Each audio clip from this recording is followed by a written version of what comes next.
അതിശയനാമമുള്ള അത്ഭുതവാനായ ദൈവത്തിന്റെ അനുഗ്രഹീത സന്നിധിയിൽ ആനന്ദത്തോടെ ആരാധിക്കുവാൻ നമുക്ക് അവസരം നൽകിയ സർവശക്തനായ ദൈവത്തിന് നന്ദി നിറഞ്ഞ ഹൃദയത്തോടെ സ്തോത്രം ചെയ്യാം. കർത്തൃദിന ധ്യാന ചിന്തയിലേക്ക് സ്വാഗതം. നമ്മുടെ കർത്താവിനെ ആരാധിക്കുവാൻ ദൈവത്തിന്റെ പരിശുദ്ധാത്മാവിന്റെ ഹൃദയത്തിൽ പ്രേരണ നൽകിയ ഒരു വേദഭാഗം ഞാൻ വായിക്കുന്നു. യെഹെസ്കേൽ പ്രവാചകന്റെ പുസ്തകം 48 അധ്യായം അതിന്റെ 35 വാക്യം. അന്നു മുതൽ നഗരത്തിന് യഹോവ ശമ്മ, യഹോവ അവിടെ എന്ന് പേരാകും.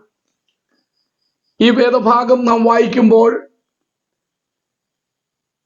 1000 ആണ്ട് വാഴ്ചയോടുള്ള ബന്ധത്തിൽ ദൈവം തൻ്റെ ജനത്തെ ഭരിക്കുമ്പോൾ ഇസ്രായേൽ ജനം ഐക്യപ്പെട്ട് ഒന്നിച്ച് ദൈവത്തെ ആരാധിക്കുന്ന, ലോകമെമ്പാടുമുള്ളവർ ദൈവത്തെ ആരാധിക്കുന്ന അനുഗ്രഹീത ചിത്രം നമ്മുടെ മുമ്പിൽ വരച്ചു കാണിക്കുന്ന ഒരു വേദഭാഗമാണ് ഇത്.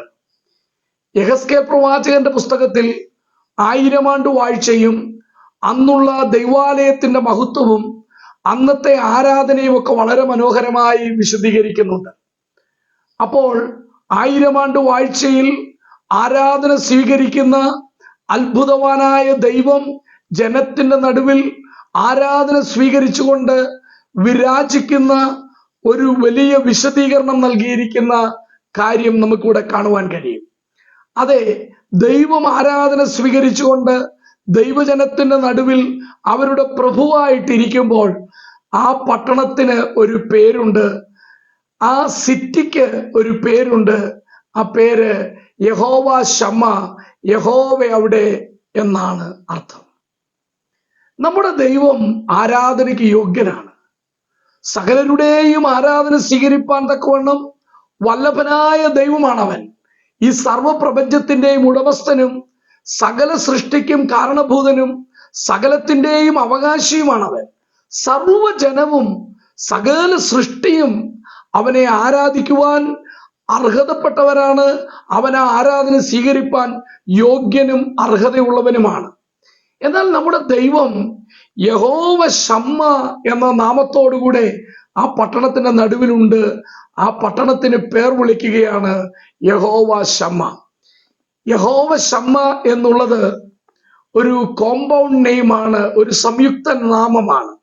യഹോവ എന്ന പേരോടുകൂടെ ചേർത്ത് മറ്റൊരു പേര് കൂടെ നൽകി അങ്ങനെ വിളിച്ചിരിക്കുന്നത് കൊണ്ടാണ് ഇതൊരു സംയുക്ത നാമമാണ് യഹോവ ശമ്മ എന്ന് കാണുന്നത്.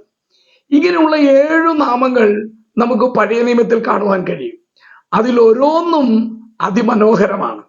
നമുക്ക് ആദ്യമായിട്ട് അങ്ങനെ ഒന്ന് കാണുവാൻ കഴിയുന്നത് ഉൽപ്പത്തി പുസ്തകം 22 അധ്യായത്തിന്റെ 14 വാക്യത്തിലാണ്.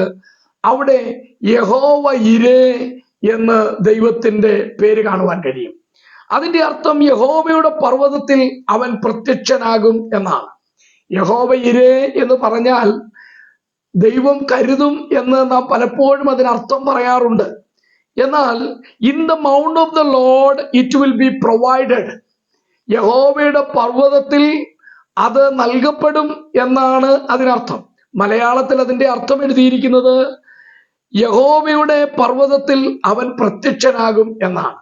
ശരിക്കും ഈ വാക്ക് യഹോവ ഇരേ എന്നുള്ളത് നമ്മുടെ കർത്താവായ യേശു ക്രിസ്തു കാൽവറി ക്രൂശിൽ ഉയർത്തപ്പെട്ടപ്പോൾ നിറവേറിയ ഒന്നാണ്. എന്നാൽ അതിന് അർത്ഥതലങ്ങൾ വളരെ വലുതാണ്. ശരിക്കും ഇസഹാക്കിനെ യാഗമർപ്പിക്കുവാനായിട്ട് കൊണ്ടുപോകുമ്പോൾ ദൈവം കരുതിക്കൊള്ളും മകനെ എന്ന് പറഞ്ഞ അബ്രഹാമിന്റെ വാക്കുകൾ ആണ് ഇത്. ദൈവം കരുതി. കൊമ്പ് കാട്ടിൽ പിടിപെട്ട് കിടക്കുന്ന ഒരാട്ടുകൊറ്റനെ അബ്രഹാം കണ്ടു, ഇസഹാക്കിന് പകരമായി യാഗമർപ്പിച്ചു. അപ്പോൾ ദൈവം കരുതി. എന്നാൽ സർവജനത്തിന്റെയും പാപത്തിന്റെ പരിഹാരത്തിന് വേണ്ടി ദൈവം യാഗമാക്കുവാൻ പോകുന്ന ദൈവത്തിന്റെ കുഞ്ഞാടിനെ അവൻ കരുതുന്നതിനെ കുറിച്ച് ഉള്ള ഒരു വിശദീകരണമാണ് അവിടെ അബ്രഹാം യഹോവ ഇരേ, ദൈവത്തിന്റെ പർവ്വതത്തിൽ അവൻ പ്രത്യക്ഷനാകും എന്ന് പറഞ്ഞത്. അങ്ങനെ സർവ്വലോകത്തിന്റെയും പാപത്തിന്റെ പരിഹാരത്തിനു വേണ്ടി കാൽവറി ക്രൂസിൽ യാഗമായി തീർന്ന, എല്ലാവരും കാണെ പട്ടണത്തിന്റെ നടുവിൽ, അതേ പട്ടണത്തിന്റെ പുറത്ത് അല്ലെങ്കിൽ പാളയത്തിന് പുറത്ത് ഉയർത്തപ്പെട്ട് എല്ലായിടത്തു നിന്നും കാണുവാൻ തക്കവണ്ണം ഇടയാകുന്ന ഒരു ദൈവ കുഞ്ഞാട്, ലോകത്തിന്റെ പാപം ചുമക്കുന്ന ദൈവത്തിന്റെ കുഞ്ഞാട്, നമുക്ക് വേണ്ടി യാഗമായി തീർന്ന, കൊമ്പ് കാട്ടിൽ പിടികെട്ട് കിടക്കുന്ന ആ ആട്ടുകൊറ്റന് സമനായി സർവശക്തനായ ദൈവം നമുക്ക് വേണ്ടി മനുഷ്യനായി വന്ന് യാഗമായി തീരുന്ന മനോഹര ചിത്രം ആ കാൽവറിയിലെ യാഗത്തിൽ നമുക്ക് കാണുവാൻ കഴിയും. എന്നാൽ അതിന്റെ അർത്ഥതലം അല്പം കൂടെ വലുതാണ്. യഹോവയുടെ പർവ്വതത്തിൽ അവൻ പ്രത്യക്ഷനാകും. അതെ, ഒലിവുമലയിലേക്ക് അവൻ കാലുകൾ ചവിട്ടി ഇസ്രായേലിന്റെ രക്ഷയ്ക്ക് വേണ്ടി പ്രത്യക്ഷനാകുന്ന കർത്താവിനെ അവിടെ കാണുവാൻ കഴിയും. അവൻ മഹിമയോടെ എഴുന്നള്ളി വരുന്ന ആ കാഴ്ച സകലരും അവനെ കുത്തിത്തുളച്ചവരും കാണും. അപ്പോൾ അവന്റെ പ്രത്യക്ഷത എത്രയോ ശ്രേഷ്ഠമാണ്. അതുകൊണ്ട് ആ വാക്കിന് വലിയ അർത്ഥതലമുണ്ട് എന്ന് ഞാൻ വിശ്വസിക്കുന്നു. ഇന്ന് രാവിലെ നമ്മുടെ ദൈവത്തിന്റെ ആ നാമം, യഹോവ ഇരേ എന്ന നാമം ഓർത്ത് നമുക്ക് ദൈവത്തെ ആരാധിക്കുവാൻ എത്ര സന്തോഷം നൽകുന്ന ഒരു നാമമാണ്. എന്നാൽ കർത്താവിന്റെ മറ്റൊരു പേര്, യഹോവ എന്ന നാമത്തോടുകൂടെയുള്ള മറ്റൊരു സംയുക്ത നാമമാണ് യഹോവ റാഫ എന്നുള്ളത്. അത് പുറപ്പാട് പുസ്തകം 15-ാം അധ്യായത്തിന്റെ 26-ാം വാക്യത്തിൽ കാണുവാൻ കഴിയും. ഞാൻ നിന്നെ സൗഖ്യമാക്കുന്ന യഹോവ എന്നാണ് അതിന്റെ അർത്ഥം. യഹോവ റാഫ എന്ന് പറഞ്ഞാൽ സൗഖ്യദായകനായ യഹോവ. മാറായിലെ വെള്ളം കയ്പുള്ളതായിരുന്നു, അത് മധുരമുള്ളതാക്കി തീർത്തു കഴിഞ്ഞ് ദൈവം അവരോട് പറയുന്നത്, മോശയിലൂടെ പറയുകയാണ്, ഞാൻ നിന്നെ സൗഖ്യമാക്കുന്ന യഹോവയാകുന്നു. മിസ്രൈമിന് വരുത്തിയ ബാധകളൊന്നും, മിസ്രൈമ്യർക്ക് ലഭിച്ച രോഗങ്ങളൊന്നും നിങ്ങൾക്ക് വരികയില്ല. ഞാൻ നിങ്ങളുടെ ദൈവമാണ്, ഞാൻ നിങ്ങളെ സൗഖ്യമാക്കുന്ന യഹോവയാണ് എന്ന് പറയുകയാണ്. അതെ, എൻ മനമേ യഹോവയെ വാഴ്ത്തുക, എന്റെ സർവാന്തരംഗവുമേ അവന്റെ വിശുദ്ധ നാമത്തെ വാഴ്ത്തുക. എൻ മനമേ യഹോവയെ വാഴ്ത്തുക, അവന്റെ ഉപകാരങ്ങളൊന്നും മറക്കരുത്. നമ്മെ മരണത്തിൽ നിന്ന് വീണ്ടെടുത്ത, മരണകരമായ രോഗങ്ങളിൽ നിന്ന് നമുക്ക് സൗഖ്യം തന്ന നമ്മുടെ ദൈവത്തെ നാം എത്ര സന്തോഷത്തോടെ ആരാധിക്കണം. അതുകൊണ്ട് യഹോവ റാഫ എന്ന നാമം ആരാധനയ്ക്ക് യോഗ്യനായ ദൈവത്തെ, നമുക്ക് സൗഖ്യം തന്ന, നമ്മുടെ ജീവിതങ്ങളിൽ അത്ഭുതം പ്രവർത്തിച്ച, മരണത്തിൽ നിന്നുള്ള നീക്കുപോക്കുകൾ നമുക്ക് തന്ന ദൈവത്തെ ആരാധിക്കുവാൻ യോഗ്യമായ മനോഹരമായ നാമമാണ്. പിന്നെയും നമുക്ക് മൂന്നാമതായിട്ട് മറ്റൊരു നാമം കൂടെ കാണുവാൻ കഴിയും. ന്യായാധിപന്മാരുടെ പുസ്തകം 6-ാം അധ്യായം 24-ാം വാക്യത്തിൽ യഹോവ ശാലോം എന്ന നാമം, യഹോവ സമാധാനം എന്നാണ് ആ പേരിന്റെ അർത്ഥം. യഹോവ സമാധാനം, യഹോവ ശാലോം. ഗിദെയോനാണ് ഈ പേര് ദൈവത്തെ വിളിക്കുന്നത്. ശരിക്കും പറഞ്ഞാൽ യഹോവയായ ദൈവം ഗിദെയോനോട് പറഞ്ഞു, നിനക്ക് സമാധാനം, നീ മരിക്കുകയില്ല എന്ന്. യഹോവയായ ദൈവത്തെ താൻ കണ്ടു, ഞാൻ മരിച്ചു പോകുമെന്ന് ഗിദെയോൻ ഭയപ്പെടുമ്പോൾ ദൈവം പറയുകയാണ്, നീ മരിക്കുകയില്ല. ആ ദൈവത്തിന്റെ ശബ്ദം കേട്ടപ്പോൾ ദൈവത്തെ ആരാധിക്കുവാനായി ഗിദെയോൻ ഒരു യാഗപീഠം പണിതിട്ട്, ആ യാഗപീഠത്തിന് ഗിദെയോൻ ഇട്ട പേരാണ് യഹോവ ശാലോം. തന്റെ സമാധാനം നഷ്ടപ്പെട്ടു പോകുന്നത് പോലെ ഭയം തന്നെ ഗ്രസിച്ചപ്പോൾ, ഈ ദൈവത്തെ ഞാൻ എൻ്റെ കണ്ണുകൊണ്ട് കണ്ടതുകൊണ്ട് ഞാൻ മരിച്ചു പോകുമെന്നുള്ള ഭീതി ഗിദെയോന് വന്നപ്പോൾ ദൈവം അവന്റെ ഭയം മാറ്റിക്കൊണ്ട് പറഞ്ഞു, നിനക്ക് സമാധാനം, നീ മരിക്കുകയില്ല. ആ ദൈവത്തിന്റെ സമാധാനം ഏറ്റെടുത്ത് ഗിദെയോൻ പറയുകയാണ്, യഹോവ സമാധാനമാണ്. അതെ, നമ്മുടെ കർത്താവ് പറഞ്ഞു, എൻ്റെ സമാധാനം ഞാൻ നിങ്ങൾക്ക് തന്നേച്ചു പോകുന്നു, ലോകം തരുന്ന സമാധാനമല്ല. നമുക്ക് സമാധാനം തന്ന കർത്താവിനെ, സമാധാനത്തിന്റെ പ്രഭുവായ സമാധാനദായകനായ കർത്താവിനെ എത്ര സന്തോഷത്തോടെ നമുക്ക് ആരാധിക്കുവാൻ കഴിയും. അതുകൊണ്ട് ഒന്നാമതായിട്ട് യഹോവ ഇരേ, രണ്ടാമതായി യഹോവ റാഫ, മൂന്നാമതായി യഹോവ ശാലോം. ഈ 3 പേരുകളും നമ്മുടെ ദൈവത്തെ ആരാധിക്കുവാൻ നമ്മളെ ബലപ്പെടുത്തുന്നതാണ്. നാലാമതായിട്ട് യിരെമ്യാ പ്രവാചകന്റെ പുസ്തകം 23-ാം അധ്യായത്തിന്റെ 6-ാം വാക്യത്തിൽ യഹോവ സിദക്കേനു എന്ന നാമം നമുക്ക് കാണുവാൻ കഴിയും. യഹോവ സിദക്കേനു എന്ന് പറഞ്ഞാൽ യഹോവ നമ്മുടെ നീതി എന്നാണ് അതിന്റെ അർത്ഥം. അതെ, ആ യിരെമ്യാ പ്രവാചകന്റെ പുസ്തകം 23-ന്റെ 5-ാം വാക്യം നാം കാണുമ്പോൾ നമ്മുടെ കർത്താവ് നീതിയോടെ ഭരിക്കുന്നതിന്റെ മനോഹരമായ ഒരു ചിത്രം കാണുവാൻ കഴിയും. നമ്മുടെ കർത്താവായ യേശു ക്രിസ്തു ദാവീദിന്റെ സിംഹാസനത്തിൽ ഇരുന്നു കൊണ്ട് രാജാതിരാജാവും കർത്താതി കർത്താവുമായി നീതിയോടെ ഭരണം ചെയ്യും. അപ്പോൾ അവൻ നീതിയോടെ വാഴുന്ന സമയത്ത് അവന് ഉള്ള പേരാണ് യഹോവ സിദക്കേനു. കർത്താവ് നീതിയോടെ ഭരിക്കുന്നവനാണ്. നമ്മുടെ കർത്താവ് ഭൂമിയിൽ നീതി നിറവേറ്റുന്നവനാണ്. അവൻ ഭരിക്കുമ്പോൾ ഭൂമിയിൽ നീതി നടമാടും. അപ്പോൾ മാത്രമേ നീതി നടക്കുകയുള്ളൂ. ഈ ലോകത്തിലെ ഭരണകർത്താക്കൾ ആരൊക്കെ മാറി മാറി വന്നാലും ഇവിടെ അനീതിയായിരിക്കും. അനീതിയുടെ തേർവേഴ്ചയായിരിക്കും ഇവിടെ നടക്കുന്നത്. ഇവിടെ അശുദ്ധിയും അന്യായവും മാത്രം നടമാടുന്ന ഒരു ഭൂമിയാണ്. എന്നാൽ നമ്മുടെ കർത്താവ് വാഴുമ്പോൾ അവൻ ഇവിടെ നീതിയോടെ ഭരിക്കും. അന്ന് അവന്റെ നാമം യഹോവ സിദക്കേനു എന്നായിരിക്കും.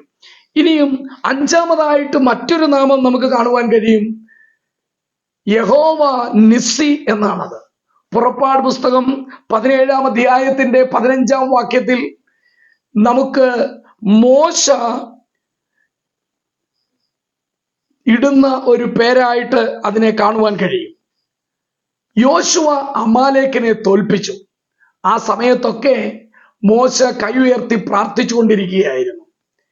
യോശുവ ശക്തിയോടെ യുദ്ധം ചെയ്ത് തന്റെ വാളിനാൽ അമാലേക്കിനെ തോൽപ്പിച്ചു കഴിഞ്ഞപ്പോൾ മോശ ഒരു യാഗപീഠം പണിതു. മോശ ആ യാഗപീഠത്തിന് പേരിട്ടു യഹോവ നിസ്സി. യഹോവ നിസ്സി എന്ന് പറഞ്ഞാൽ യഹോവ എന്റെ കൊടി. മോശ പറയുകയാണ്, യഹോവയാണ് എന്റെ ജയത്തിന്റെ കൊടി. മോശയ്ക്ക് പറയുവാൻ കഴിയും, ഞാൻ കൈ ഉയർത്തി പ്രാർത്ഥിച്ചു, അതുകൊണ്ടാണ് യോശുവ യുദ്ധം ചെയ്തപ്പോൾ ജയിച്ചത്. യോശുവായ്ക്ക് പറയുവാൻ കഴിയും, ഞാൻ വാൾ കൊണ്ട് യുദ്ധം ചെയ്തു, എന്റെ ശക്തി കൊണ്ടാണ് ഞാൻ ജയിച്ചത്. എന്നാൽ ആത്യന്തികമായി മോശയ്ക്കും യോശുവായ്ക്കും ഒരുപോലെ പറയുവാൻ കഴിയും, പ്രാർത്ഥന കേൾക്കുന്ന ദൈവം, ബലപ്പെടുത്തുന്ന ദൈവം, ശത്രുവിന്റെ മേൽ ജയം നൽകുന്ന ദൈവം, അവനാണ് എന്റെ ജയത്തിന്റെ കൊടി. He is the secret of my success. അവനാണ് എന്റെ വിജയത്തിന്റെ രഹസ്യം.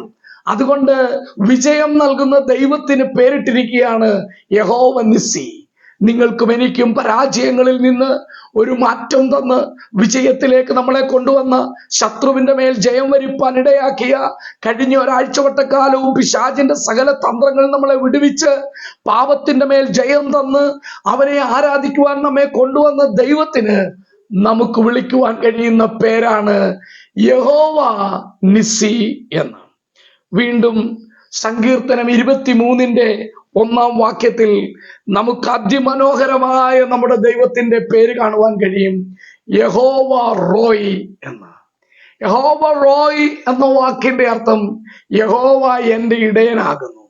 അത് ജീവിതത്തിൽ ദൈവത്തിന്റെ കരുതൽ അനുഭവിച്ച ദാവീദിന്, ആടുകളെ ദാവീദ് എങ്ങനെ പരിപാലിച്ചുവോ അതിനേക്കാൾ ശ്രേഷ്ഠമായി തന്നെ പരിപാലിച്ച, തന്റെ ഇടയനായ, തന്നെ കരുതുന്ന, സംരക്ഷിക്കുന്ന, ശത്രുവിന്റെ കയ്യിൽ നിന്ന് വിടുവിക്കുന്ന, തനിക്ക് ആവശ്യമായ ആഹാരം നൽകുന്ന, പച്ചമേച്ചിലിൽ കിടത്തുന്ന, സ്വച്ഛവെള്ളത്തിങ്കിലേക്ക് നടത്തുന്ന തന്റെ ദൈവമായ യഹോവയെ അനുഭവിച്ചറിഞ്ഞപ്പോൾ ദാവീദ് വിളിക്കുകയാണ്, യഹോവ റോയ്, യഹോവ എന്റെ ഇടയനാകുന്നു. നാം ആദ്യം വായിച്ചു കേട്ട യഹോവ ശമ്മ എന്നുള്ളതാണ് 7-മത് അവന്റെ നാമം. യഹോവ ശമ്മ, യഹോവ അവിടെയുണ്ട്. അതെ, നിങ്ങളും ഞാനും ഐക്യമത്യപ്പെട്ട് ഒന്നിച്ചു പാർക്കുമ്പോൾ, നിങ്ങളും ഞാനും ഐക്യമത്യപ്പെട്ട് ഒന്നിച്ചാരാധിക്കുമ്പോൾ, 7 നിലവിളക്കുകളുടെ നടുവിൽ ഉലാവുന്ന കർത്താവായ യേശു ക്രിസ്തു നമ്മുടെ ഇടയിലേക്ക് ഇറങ്ങി വരുമ്പോൾ നമ്മുടെ ആരാധന സ്വീകരിക്കുന്ന നമ്മുടെ ഉടമസ്ഥനായ കർത്താവ് നമ്മുടെ മധ്യത്തിലേക്ക് ഇറങ്ങി വരുമ്പോൾ നമുക്കൊന്നിച്ചൊരുപോലെ പറയുവാൻ കഴിയും, യഹോവ ശമ്മ. യഹോവ അവിടെയുണ്ട്, യഹോവ നമ്മുടെ ഇടയിലുണ്ട്, യഹോവ സഭാ മധ്യത്തിലുണ്ട്, യഹോവ സഭയുടെ നടുവിലുണ്ട് എന്ന് പറയുവാൻ കഴിയും. അതുകൊണ്ട് ഇന്ന് രാവിലെ നമ്മുടെ ദൈവത്തിന്റെ ആ മഹത്വമാർന്ന നാമങ്ങൾ, അത്ഭുതനാമം, അതിശയനാമം, ഇമ്പമായ നാമം, അത് ധ്യാനിച്ചുകൊണ്ട് ഈ നാമങ്ങൾ നാം ധ്യാനിക്കുമ്പോൾ ദൈവം നമുക്കൊരുക്കിയ ആ വലിയ രക്ഷയെ ധ്യാനിച്ചുകൊണ്ട് സ്വർഗത്തിന്റെ മഹത്വം വിട്ട് ആ ഭൂമിയിലേക്ക് ഇറങ്ങി വരുവാൻ പ്രസാദിച്ച നമ്മുടെ കർത്താവ്, നമ്മുടെ പാപം വഹിച്ചുകൊണ്ട് നമുക്ക് വേണ്ടി കാൽവറി ക്രൂശിൽ മരിച്ച് നമുക്ക് രക്ഷയൊരുക്കുന്ന കർത്താവ്, നമ്മെ മടങ്ങി വന്ന് തന്റെ സന്നിധിയിൽ ചേർക്കുന്ന കർത്താവ്, അവൻ ഈ ഭൂമിയെ നീതിയോടെ 1000 ആണ്ട് വാഴുന്ന കർത്താവ്, രാജാതിരാജാവും കർത്താതി കർത്താവുമായ നമ്മുടെ കർത്താവിന്റെ മഹത്വം ഓർത്തുകൊണ്ട് ഇന്ന് രാവിലെ നമുക്ക് വീണ്ടും അവനെ ആരാധിക്കാം. അവന്റെ സന്നിധിയിൽ സകല സ്തുതിയും സ്തോത്രവും ആരാധനയും പുകഴ്ചയും അർപ്പിക്കാം. നമുക്കൊരു വാക്ക് സ്തോത്രം ചെയ്യാം. അത്യുന്നതനായ ദൈവമേ, ശ്രേഷ്ഠമായ നാമമുള്ള സർവശക്തനായ ദൈവത്തിന്റെ സന്നിധിയിൽ ഞങ്ങൾ വീണങ്ങേ നമസ്കരിക്കുന്നു. സകല സ്തുതിയും സ്തോത്രവും ആരാധനയും പുകഴ്ചയും അങ്ങേക്ക് അർപ്പിക്കുന്നു. പ്രിയ പിതാവേ, അടിയങ്ങൾ ഒരുക്കിക്കൊണ്ടുവന്നിരിക്കുന്ന സകല സ്തുതിയും ഞങ്ങളുടെ കർത്താവായ യേശുക്രിസ്തുവിന്റെ അതിപരിശുദ്ധമായ നാമത്തിൽ അങ്ങയുടെ പാദപീഠത്തിൽ അർപ്പിക്കുന്നു. ദയവുണ്ടായി സ്വീകരിക്കുമാറാകണമേ. ആമേൻ.